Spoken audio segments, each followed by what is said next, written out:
I wanted to ask what your thoughts were on branding a political campaign. Okay. Because every campaign, it seems as if, has that one logo or one saying that they really try and ingrain in the voter or the citizen. Yes. So how crucial is that, and when does it work well and when does it fail? Okay. That seems to be a really interesting avenue in a way. Branding is very important. So when we think of, I was just in a focus group yesterday, and we were talking about political candidates, and the leader, the moderator of the focus group asked, he wanted one-word responses to 12 of the candidates. So, Donald Trump, what do you think? And we went around the room, so someone said, money, rich, nasty. But anyway, but the brand, so Donald Trump has spent a lot of time on his brand. And then you have those candidates who have not yet broken through the clutter. So we've got, on the Republican side, all of these candidates, and some of them are just indistinguishable from the other.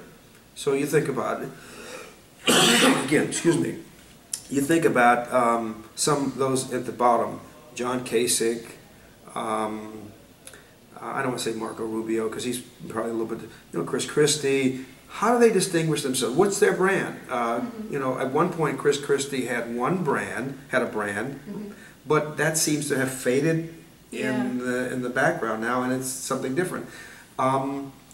Ben Carson, he's kind of, aside from being the only African American and the only physician, his brand has kind of been, I'm the reasonable guy. I'm the voice of reason. I'm kind of the grown-up. I'm a mild-mannered, reasonable person that you wouldn't mind spending time with.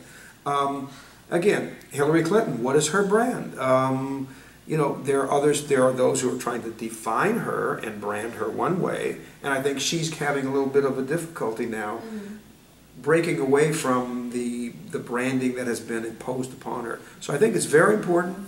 I think branding is one of those things that can make or break a candidate, and in the mind of the average voter or consumer, they may not know very much about the candidate's position on ISIS, or the candidate's position on immigration, or the candidate's position on the health care plan, but they just might know,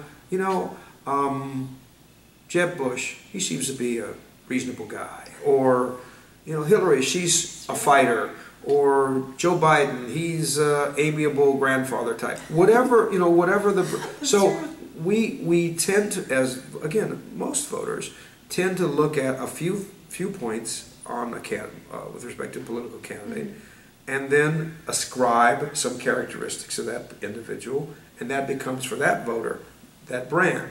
And when you pull out and look at those in the aggregate, and you get a bunch of people together and say, okay, what do you think about Joe Biden? Well, he's experienced. Does that mean he's old or he's been around for long? That becomes his brand. And then, his political strategists say, well, if 95% or 80% of Americans think that Joe Biden's experienced, that's a good thing.